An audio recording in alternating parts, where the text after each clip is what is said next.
All right, let's talk vegetable garden irrigation.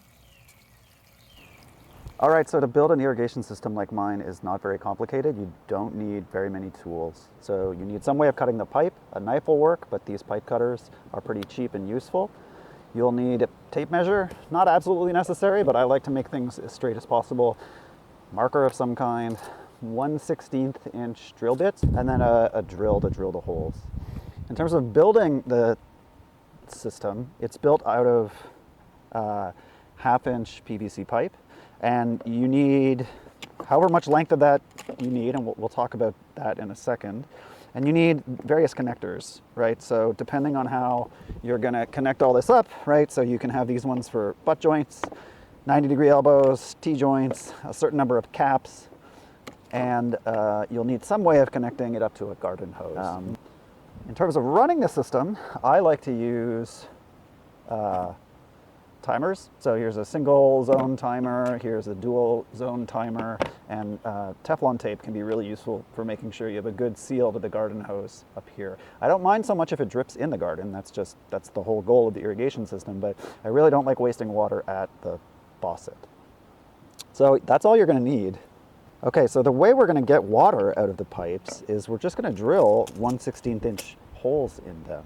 So one easy way to get straight lines on your pipes for spacing these out is if you take the length, and if it's 10 feet long, you probably want to get some tape maybe on either end, but you could literally just do this, and it doesn't have to be perfect. Yeah, so this just makes perfectly spaced lines, and it basically divides this into thirds. So if you drill holes along these two lines, you'll get water that can come out going this way and going this way. And I'll show you kind of how I use that to make 3 zones basically in my beds. And then to drill holes along here, I'm sure you can picture what drilling a hole looks like. The spacing I use really depends on how big the system's going to be. So what I've learned is that you really can only have between about 80 and 100 of these 1/16 of an inch holes in kind of one zone before you run out of pressure. So basically that's how, that limit of how many holes you can get within a single kind of connected circuit is basically how I decide the spacing. Generally I space them 6 inches or 12 inches depending on what I'm trying to do. So I would use the tape measure to actually mark out 12 inches along here and then just go and drill. The other thing I like to do, it's not necessary, but let's say I had 2 holes on this side. If I was gonna put holes on the other side, I offset them so that they're kind of a little bit more water spreading out in a little bit more places, if that makes sense. And that's it. You just go along, once you've marked out however many holes, you just drill, and 1/16 inch hole lets just a little bit of water out. And then depending on how you're setting this up, right, you just go ahead and you connect it together in whatever shape makes sense for your system. Right, so here's a silly L-shaped one, and yeah, whatever. So let's talk about a couple different designs that I've done. So here's the simplest possible design. You just run it in a straight line. So wherever it terminates, you just get an end cap. I've got the 1/16 inch holes every 12 inches along here. So that means that there's, I guess, 9 in a 10-foot length of pipe. If we go around to the other side, the way I've connected this one is I have one of the butt joiners. So that the pipe with the holes in it terminates in just one of these kind of couplers. There's a small piece of pipe that goes into a 1/2 inch to 3/4 inch joiner. And then this is just a 3/4 inch thread. Now, I don't know if you can tell, but the threads of this don't perfectly match, right? So this is a male to female connection. This just goes in like this. The threads don't totally match, so this is a little bit crooked, but I don't actually mind if there's some dripping from here if it's in the garden, right? I don't want dripping at the other end that is wasting water at the faucet, but if this is just dripping here as well as over where I want it to be dripping, that's totally fine. So here's a version where I've got on this side it's spaced every 12 inches, and then this one is offset in between on the other side. So it's coming out of both sides. There's a bonus hole here apparently. You can see there's almost no water coming out. I've got the faucet just barely turned on a crack.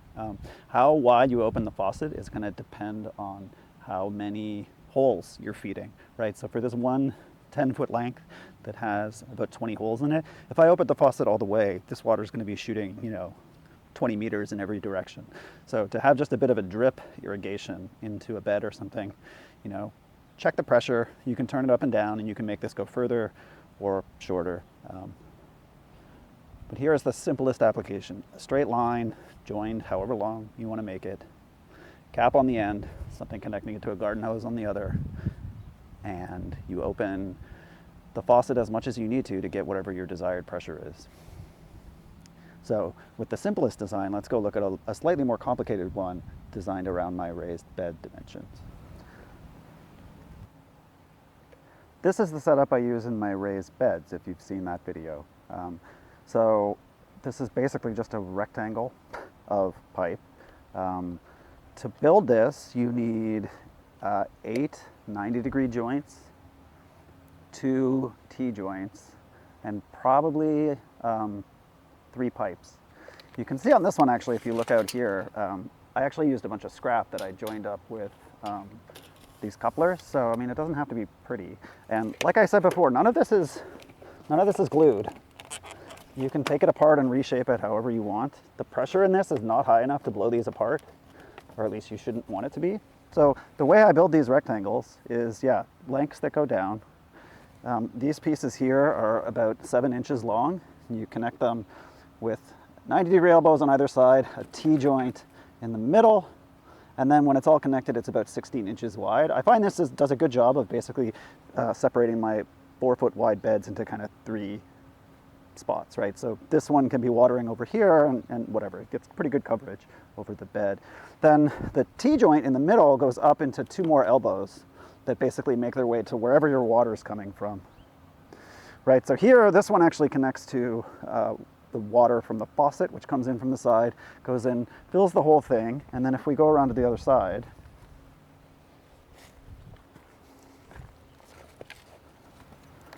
over here, there's another T-joint coming up into 2 more 90-degree elbows that goes down and over to the next raised bed. So if you look, there's another one over there. It's autumn now, so I've got them kind of taken out. But basically, I have one of these in every one of my raised beds.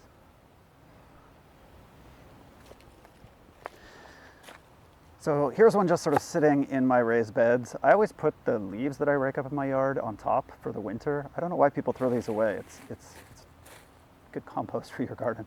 But so I've got it disassembled because winter's coming. But so you take one of these rectangles. The way that I set up the holes is you can see that this is measured such that it divides the bed into kind of 3 rectangles of exposed soil. So what I do on most of these is one of these, and I forget which one, will have 1 row of holes kind of tilted to the side so that the water comes out and waters this side. And then the other one will have 2 sets of holes running on opposite sides every 12 inches, but offset. So this water will come this way and water will go that way. And in that way I can water kind of all 3 zones. I get pretty good coverage of the whole bed. So on these ones, the holes are spaced 6 inches apart. Which means there's 1, 2, 3, 4, 5, 6, 7, 8, 9, 10, 11, 13 along here. So if you add this up with the 1 row on this side and the 2 rows on that side, then this has 39 holes in it. And with 2 of these chained together, basically that's 80 holes. So 80 1/16 inch holes is about the limit, maybe 100. But if you go too much beyond that, you're gonna run out of water pressure. So so this hole here is the furthest away from my faucet. And if you think about it, after the water's gone out of 79 holes, you're losing pressure for every hole that you put in. And so I found out, honestly by accident, that there is a limit to how big you can make this system, and it's probably between 80 and 100 holes before you just don't have enough water pressure to get down and over to your next box. So I have two kind of zones or circuits. Zone 1 has 2 of these with 40 holes each, so 80 total. That zone waters, like I said, kind of one row coming out this way, and then the 2 rows, one going that way, one going that way, and it does my 2 kind of tall planters. The next zone has one like this, so 40 holes, but then it has one like this, but it has 2 more where the holes are 12 inches apart, and there's only 1 row on either side. So in that way, I was able to keep it down to around 80 holes, but across 3 beds. And I find that works pretty well. So it means that the lower beds, it means that 2 of my beds are getting a little bit less water than the other 3. So you want to take that into account when you're determining what to plant. But yeah, there is a limit to how big your system can be. So the first year that I ran this, I just had garden hoses running across my lawn, and I had to move them when I mowed the lawn. But if you want to get really fancy, you can start burying the lines. So here's how, so here's how 2 boxes are connected. It comes up and out of this one. It goes down, it goes under my pavers, and it comes back up into the next one through this 90-degree angle. So you can see this is how I would connect it. So this is sort of zone 1 buried underneath. And I did this so that there's just, there aren't pipes and hoses going everywhere. So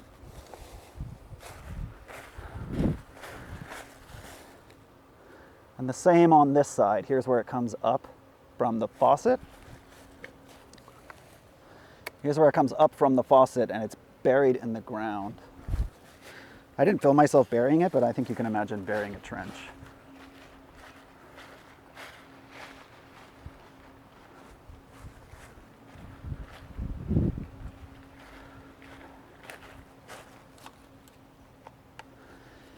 And then, like I said, all my lines are buried and they come up from the ground. I need to get another connector, but they come up from the ground, and here's how I can connect my timer to the hose. So basically, this is zone 1 and this is zone 2.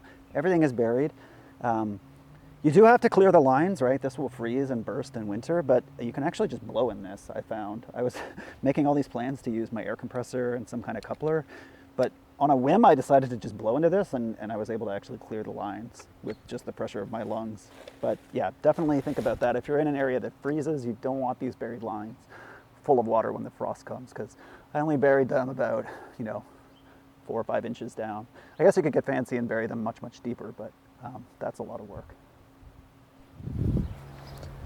And if you look in close on these ones, you'll see that they're actually male on this end. So once again, I've got pipe going into 1/2 inch to 3/4 inch kind of converter, and then 3/4 inch with the male thread. So you could have either, the first one I showed you, I had the female end. On this one, I've got the male.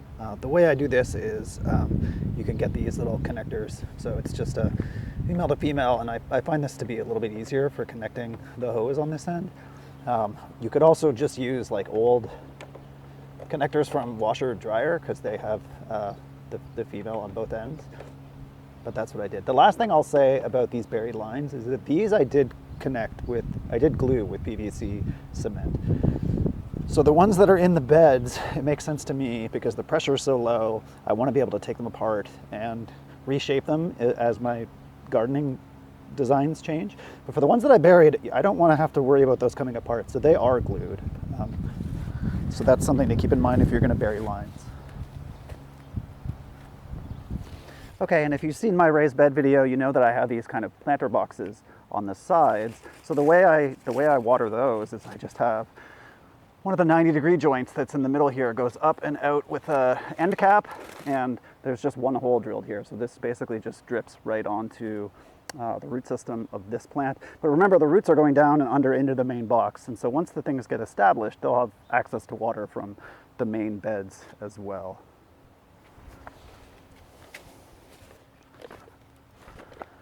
And that's how I irrigate my gardens. I have, with just the timers, the hose timers, I have actually gone away to Europe for 3 weeks, and I don't lose any of vegetables. So this is a really reliable system, keeps things alive. You really can just set it and forget it, and go on vacation, and not have to worry about your vegetable garden dying if there's a bit of a drought.